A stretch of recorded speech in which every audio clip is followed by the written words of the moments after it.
سورہ بقرہ کی آخری رکوع ہے، اس کو یاد کر کے اگر جس کو یاد نہیں ہے تو قرآن پاک دیکھ کے پڑھو اور اپنے گھر میں سونے کا وقت ضرور اس کی تلاوت کریں گے۔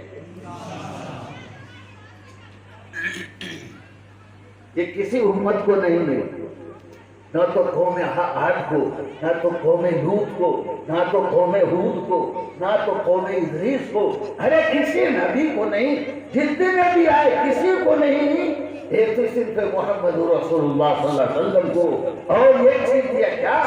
اِنَّا أَعْطَيْنَاكَ الْكَوْثَرَ، جی جو ملا کسی نبی کو؟ ارے حوض کوثر کسی نبی کو ملا ہے؟ نہیں ملا ہے، یہ محمد مصطفیٰ صلی اللہ علیہ وسلم کو ملا ہے، اور یہی تو بانٹیں گے حوض کوثر کو قیامت کے دن۔ میرے بھائیوں دوستوں بزرگوں، اس کے شکریہ میں کہو الحمدللہ۔ یہ حوض کوثر کا پیالہ اللہ کے نبی صلی اللہ علیہ وسلم کو دیا، حوض کوثر، اور وہ ہمیں پلائیں گے، آپ کو پلائیں گے، لیکن تھوڑا سا سنبھل کے، کہیں سود کا بدبو منہ سے نکل گئی، کہیں زنا کی بدبو منہ سے نکل گئی، کہیں شراب کی بدبو منہ سے نکل گئی، تو قیامت کے میدان میں محمد کے ہاتھ میں ہم ادھر پیاس سے بے قرار ہوں گے، یا رسول اللہ ایک پیالہ دے دیجیے، کہیں زنا کی ہے، سود کھاری کی بدبو نکل گئی، ہے چغل خوری کی بدبو نکل گئی، ہے ریاکاری کی بدبو نکل گئی، ہے مکاری کی بدبو نکل گئی، تو اس وقت اللہ کے نبی کیا کہیں گے؟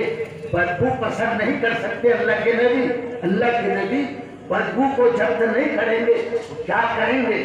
سب ہو جاتا، تمہارے لیے حوض کوثر نہیں ہے، تمہارے منہ سے سود کی بدبو آتی ہے، زنا کی بدبو آتی ہے، جھوٹ کی بدبو آتی ہے، چوری کی بدبو آتی ہے، بے انصافی کی بدبو آتی ہے، یہ ساری بدبو کو لے کے تم یہاں آئے ہو، ہٹو یہاں سے، اللہ نہیں ملے گا۔ وقت کا عالم کیا ہوگا؟ اس لیے اللہ نے قرآن پاک کے اندر فرمایا، یا ایھا الذین آمنوا توبوا الی اللہ توبۃ نصوحا، ایمان والو توبہ کر لو، توبہ کرتے رہو۔ حضرت علی کرم اللہ وجہ، حضرت علی کرم اللہ وجہ سے ایک گنہگار پوچھا، اے علی یہ بتا مجھ سے گناہ ہو گیا، میں کیا کروں؟ توبہ کر لو، توبہ کر لو۔ جب توبہ کرتا ہوں پھر گناہ ہو جاتا، تب پھر توبہ کرو، تب پھر گناہ ہو جاتا، تب پھر توبہ کرو، تب تک توبہ کریں کہ جب تک توبہ کا دروازہ بند نہیں ہوتا ہے، جب تک توبہ کرتے رہو۔ روز مرتبہ استغفر اللہ ربی من کل ذنب واتوب الیہ، توبہ کرتے ہم سب اپنا گناہوں سے اللہ آپ کے سامنے۔ میرے بھائیوں عزیزوں دوستوں بزرگوں، قرآن کس کو ملا؟ بار بار قرآن کے بارے سن رہے ہیں کہ جس گھر میں صبح شام قرآن کی تلاوت ہوتی ہے اس گھر میں اللہ کی رحمت اترتی ہے، اللہ کی برکت اترتی ہے، اللہ کی مغفرت اترتی ہے، قرآن پڑھنے والا کا چہرہ چمکتا ہے۔ لیکن یہ بتاؤ تو صحیح، آج فجر کی نماز پڑھ کے کتنے لوگ تلاوت کی ہے؟ تو اٹھا کے بہت کم لوگ ہاتھ اٹھائے۔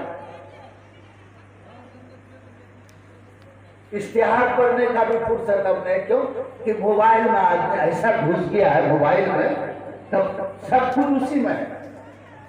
ایک لڑکا کہا کہ ابا مجھے گھر نہیں چاہیے، مجھے گاڑی نہیں چاہیے، مجھے بیوی نہیں چاہیے، ارے کیا چاہیے تھا؟ موبائل چاہیے۔ اللہ حفاظت فرمائے۔ موبائل کو